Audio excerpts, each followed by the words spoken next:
Le sexisme, c'est plus que problématique dans le monde du travail, et plus particulièrement dans le milieu de la tech, comme on aime bien dire. Concrètement, si ce milieu attire déjà moins de femmes que d'hommes, ce constat, il est encore pire dans la durée, parce que celles qui persévèrent dans une carrière technique, c'est une minorité. La majorité, elle préfère abandonner et passer à autre chose, plutôt que de continuer à subir le sexisme ordinaire, à la fois symptôme et conséquence d'un manque de diversité et d'inclusion.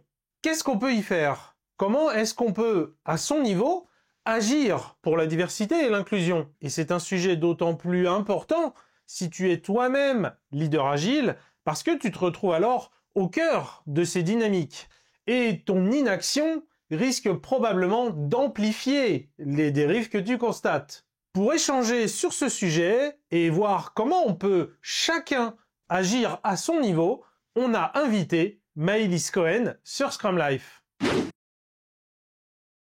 Salut Maëlys, c'est ton premier passage sur Scrum Life, c'est vraiment un bonheur de t'accueillir. Tu es facilitatrice agile, tu accompagnes des équipes, des organisations à mieux travailler en levant leurs obstacles et en améliorant la communication entre les groupes. La diversité et l'inclusion, c'est des sujets qui sont importants pour toi.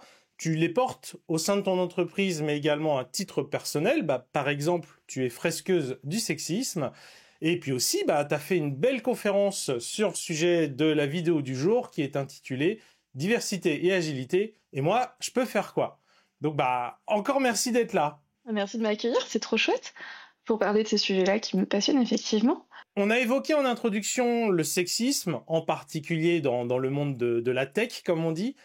Ça prend quelle forme en pratique? Malheureusement, on a nombreuses personnes qui se rendent même pas compte de leur comportement sexiste, tellement ça paraît ordinaire, habituel. C'est le fameux « Oh, c'est bon, on blague ». Enfin voilà, et je suis certain de l'avoir fait aussi moi-même, peut-être sans m'en être rendu compte, ou au contraire, au bout d'un moment, en m'en étant rendu compte et de m'en sentir coupable. Comment toi, tu vois la situation? Quel état des lieux tu fais autour de tout ça? Comme tu dis, on s'en rend pas forcément compte. C'est quelque chose qui va être assez systémique, assez insidieux. Ça va être des tout petits trucs. Donc au-delà de ouais, c'est bon, c'est une blague ou des remarques vestimentaires ou d'autres petits trucs comme ça qui vont pouvoir ponctuer notre quotidien. Ça c'est assez visible, c'est le haut de l'iceberg. Et après tu vas voir tout ce qui est en dessous du niveau de la mer et qui va être beaucoup plus dans les normes sociales, qui sont pas forcément construites pour les personnes qui sont en minorité dans un groupe. Aujourd'hui, dans la tech, comme tu l'as dit, il y a beaucoup d'hommes par rapport aux femmes. Et donc, aujourd'hui, on veut dire que les femmes, elles sont en minorité par rapport aux hommes. Si on prend ce constat-là, c'est regarder par le petit trou de serrure les problématiques de discrimination et les problématiques de diversité dans nos équipes, puisque évidemment, quand on parle de ces sujets-là, il n'y a pas que la discrimination de genre, il y a tout un tas de discriminations qui vont venir avec, ou de privilèges qui vont venir avec, des normes de groupe qui vont être présentes pour certains types de populations, comme par exemple les personnes blanches comme moi, qui sont très privilégiées, c'est tout bête, mais aussi sur les personnes neuroatypiques ou neurotypiques, donc par exemple un TDAH, des personnes qui font partie du spectre autistique. Ça va être ton poids, ça va être ton... Il y a plein de choses. Il y a donc, si vous voulez aller voir plus loin, c'est comment on s'habille, ton apparence, ton niveau de vie, ton niveau d'études, le nombre de langues que tu vas parler. Il y en a plein. Donc, ça peut impressionner de se rendre compte qu'il y a des problématiques à peu près à beaucoup de niveaux. Et donc, c'est très cool de commencer par un premier qui met le pied à l'étrier pour mettre ses lunettes on appelle ça nos lunettes de l'égalité, de voir les problématiques. Mais j'aime bien commencer par un sujet pour pouvoir venir s'ouvrir après aux autres. Et ce qu'on va gagner avec à traiter ce premier sujet-là, ce sera gagné pour les autres aussi. On aura déjà nos bons réflexes. Et avant qu'on enchaîne justement en te demandant de manière très concrète, qu'est-ce qu'on peut faire? Qu'est-ce que toi, par exemple, t'as pu mettre en œuvre et que tu partages? Justement, ce que tu décris, moi, le genre de déclic que j'ai eu autour de ça, c'est quand j'avais lu justement un des livres de Sama Karaki, qui est neurobiologiste, et où justement elle explique que Le lien, un des liens avec la performance, ça a aussi été détaillé dans le projet Aristote de Google. On a tous retenu la sûreté psychologique, mais il y a aussi la diversité qui joue et qui en fait s'entremêle avec la sûreté psychologique. C'est les biais cognitifs. Le cerveau prend des raccourcis et donc il a tendance, quand je vois des personnes qui me ressemblent, et ressemblent étant sur tous les aspects, comme tu dis, il y a même couleur de peau, même sexe, etc., mais aussi classe sociale, préférence, manière de s'habiller, habitude, etc. Ben, le cerveau va prendre des raccourcis, en gros, de manière un peu simpliste. Bon, bah, si c'est clair dans ma tête, ça doit être clair dans la sienne. Et plus il y a une distance entre tout ça, moins le cerveau va être en mode automatique, et plus on va avoir ce réflexe de se réaligner, de vérifier est-ce qu'on s'est bien compris. Et donc, il y a un lien finalement assez direct, même s'il ne nous apparaît pas comme évident, entre la diversité et le potentiel de performance d'une équipe, d'un groupe. Je vais te donner un exemple très concret. Moi, j'ai fait une école d'ingénieur en informatique, entre autres, et j'ai l'impression que toutes les personnes avec qui je travaille au quotidien, donc tous les développeurs qui sont autour de moi, ils ont eu la même expérience que moi. Ils sont tous ingénieurs informaticiens dans ma tête. Et du coup, je vais parler de choses qui, pour moi, me paraissent le b.a.-ba de mon éducation, qui me paraissent le b.a.-ba de ce métier-là, et qui ont absolument pas d'écho chez eux. Ça, je vais les mettre dans des situations complètement infériorisées. Ils vont pas se sentir bien dans la discussion parce que je m'attends à ce qu'ils aient la même expérience que moi et ils ont peut-être pas un bac+5. C'est peut-être des personnes en reconversion. C'est peut-être des personnes qui ont galéré ou qui ont pas réussi leur école d'ingé, qui en sont arrivées là autrement. Et ça va les ramener à ça. Et c'est pas agréable. Et donc tu vas avoir toute une partie de ton cerveau qui va penser à ça pendant que tu essayes de suivre la conversation, et donc tes performances, évidemment, qu'elles vont diminuer. Et voilà, ça c'est mon gros truc qu'il faut que je travaille en ce moment, c'est tout le monde n'a pas fait d'école d'ingénieur, Maëlys. Et c'est ok. C'est juste moi qui y crois très fort. Qu'est-ce qu'on peut y faire ? Qu'est-ce qu'on peut faire pour travailler ou favoriser la diversité dans son équipe, dans son organisation ? Est-ce que tu as des outils, des conseils à partager ? Ouais. J'en ai pas mal, alors on va pas pouvoir tout passer, et heureusement qu'il y a le live de jeudi pour pouvoir en rediscuter avec vous, mais je pense qu'il y a un truc qui est hyper important, et en fait on a tous les outils en tant que facilitateur agile, en tant qu'agiliste, on a tous les outils pour y arriver. Déjà, on va se mettre en mouvement, on va se rendre compte d'une situation et on va vouloir y aller. Et pour pouvoir faire ça, va falloir qu'on se rende compte de l'impact que ces informations-là ont sur nous. Donc où est-ce qu'on se trouve sur notre courbe de changement ? Est-ce qu'on est résistant ? Est-ce qu'on est dans le gouffre du désespoir ? Et laisser passer toutes ces émotions-là pour arriver à pouvoir se mettre en action et se mettre en mouvement. C'est un changement culturel, personnel, mais aussi de groupe. Donc on va pas y arriver tout seul dans son coin. Par contre, on peut faire des choses pour le faciliter. On n'a pas besoin non plus d'avoir 3 diplômes en égalité et inclusion, ou en diversité. On peut, avec nos connaissances, commencer à y aller. Alors ça veut dire aussi qu'on va faire des erreurs. Et c'est ok, on vous demande pas et on me demande pas d'être parfait ou parfaite. C'est vraiment un pas après l'autre. On apprend aussi, on est là pour essayer, faire des feedbacks. Et ça, on l'a vraiment bien compris en agilité et quand on travaille à s'améliorer à chaque fois. Un autre truc qui nous tient à cœur en tant qu'agiliste, c'est le pourquoi. Pourquoi on fait ça ? C'est quoi notre cause profonde ? Et ça, je trouve que c'est vraiment un déclencheur qui est dingue. On va pouvoir s'aider du solution focus aussi, dont la première question, c'est quoi ton monde idéal ? Où est-ce que tu veux arriver ? Tu t'es rendu compte qu'il y avait des choses qui allaient pas. Tu t'es rendu compte qu'il y a des choses que tu te rendais même pas compte qui se passent. C'est quoi ton monde idéal ? Où est-ce que tu veux aller ? Et une fois que tu as défini ta cible, c'est beaucoup plus simple d'y aller par petits pas. Et ces petits pas-là, ça va être à toi de les définir avec tes compétences actuelles, dans le temps et l'énergie que tu veux bien leur mettre. Alors moi, j'aime bien utiliser la liberating structure 15% solution pour vraiment réussir à avoir... on va pas tout changer, on va pas tout révolutionner, on va faire rentrer dans son quotidien des petits trucs. En tant qu'agiliste, on fait beaucoup d'ateliers, on fait beaucoup d'événements agiles, des daily, des rétros, revues, mais aussi plein d'ateliers de facilitation.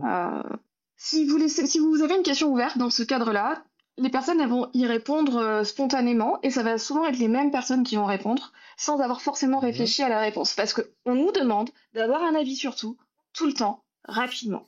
Ce que je vous propose, déjà, c'est d'avoir un temps de réflexion individuelle. Donc chaque individu va avoir 1 minute pour construire sa pensée et ensuite pouvoir la partager. Donc la liberating structure 1, 2, 4, tous marche hyper bien pour ça. Il y a plein d'autres façons de faire. C'est un des éléments qu'on retrouve beaucoup dans les liberating structures, là, ce temps d'introspection.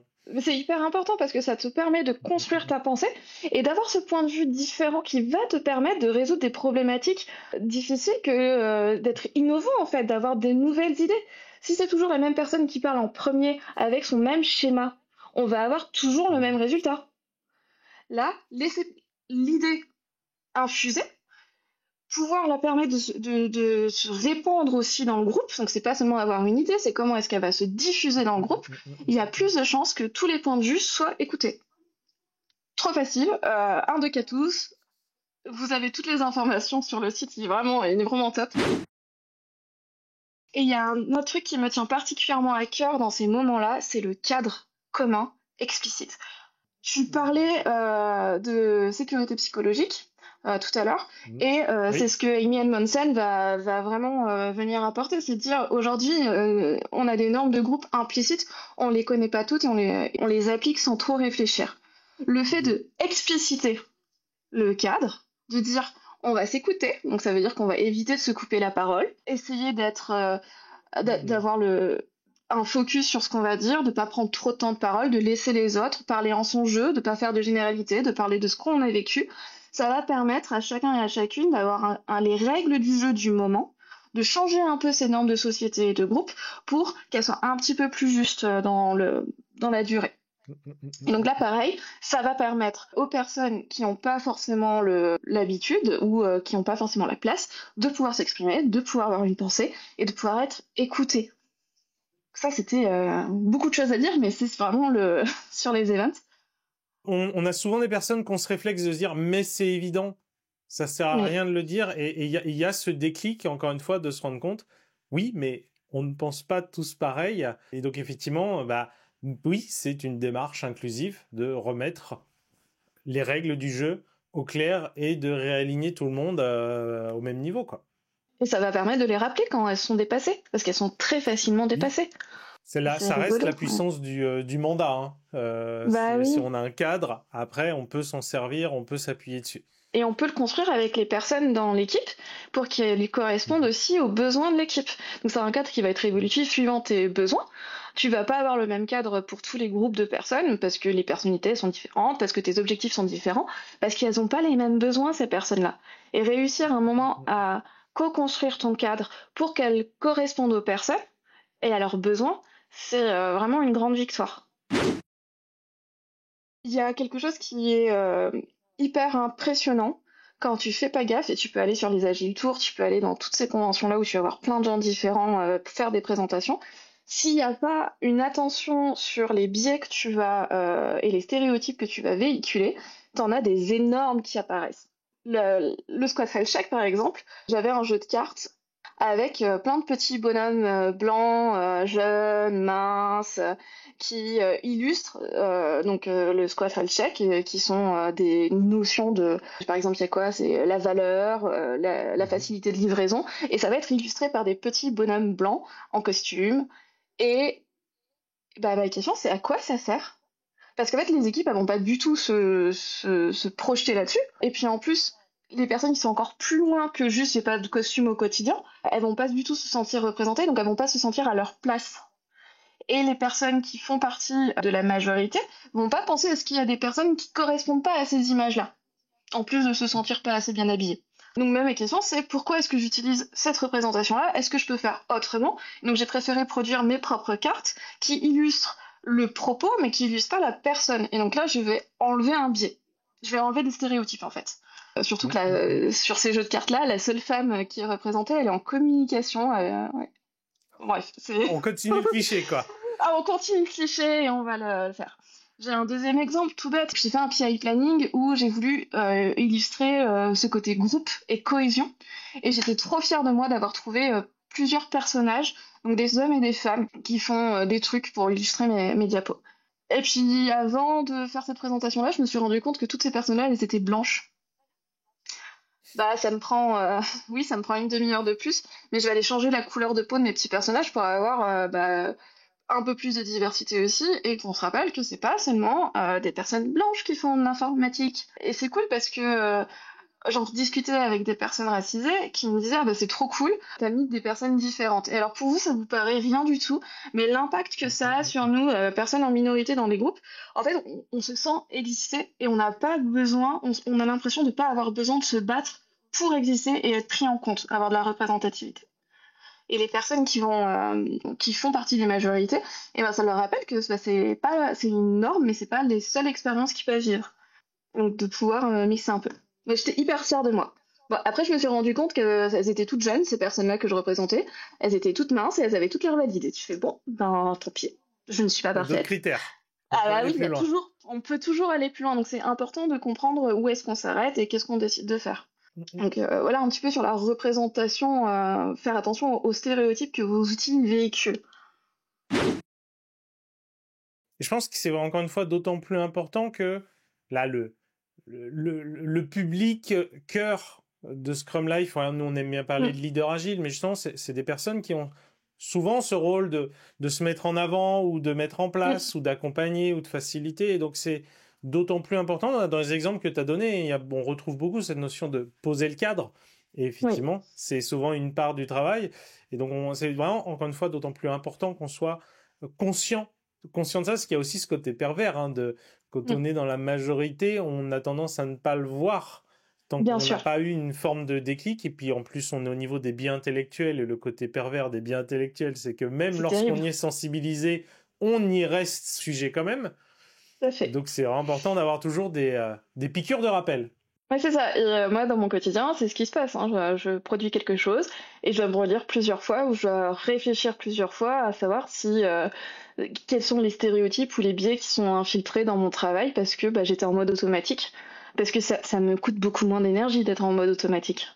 Est-ce que jamais tu as d'autres astuces dans la manche, si jamais... Est-ce qu'il y a de la matière de faire une autre vidéo, là, parce qu'on l'écrive dans les commentaires? Ouais.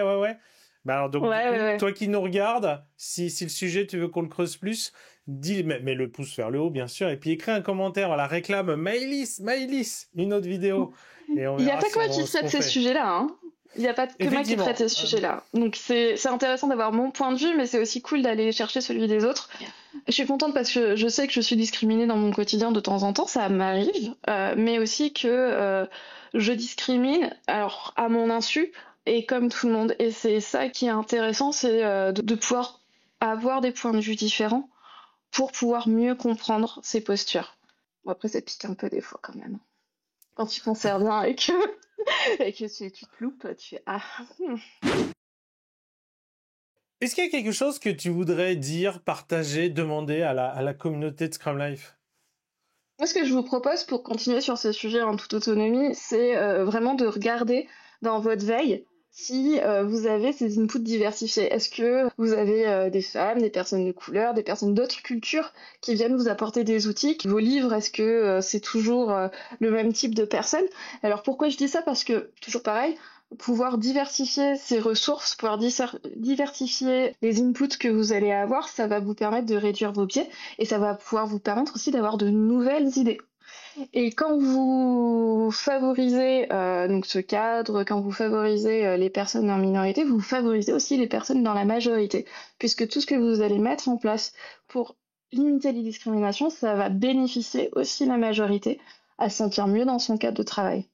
Écrivez dans les commentaires qu'est-ce que vous avez comme ressources et dans quelle mesure elles sont diversifiées. Et puis, c'est quoi vos conseils à vous aussi? Qu'est-ce que vous avez mis en place? Et qu'est-ce qui a fait votre déclic peut-être? Encore merci Maëlys pour son intervention, pour son partage. En toute humilité, elle reconnaît qu'elle-même, elle est aussi sujet à ces biais qu'elle essaie de combattre avec les outils qu'elle vient de te partager. Pense bien à partager tes retours d'expérience, tes ressources dans les commentaires comme elle te l'a demandé. Pense à venir au live de jeudi, elle sera là pour échanger plus, pour aller plus loin, pour passer plus d'outils pour simplement échanger avec toi. Et pour aller plus loin sur ce thème, il y a pas mal de vidéos de Scrum Life que tu peux déjà regarder, que ça soit sur la sûreté psychologique, le livre d'Amy Edmondson, ou encore sur le cadre à mettre dans une équipe ou dans une réunion. Notamment, on avait aussi une vidéo sur les Working Agreements.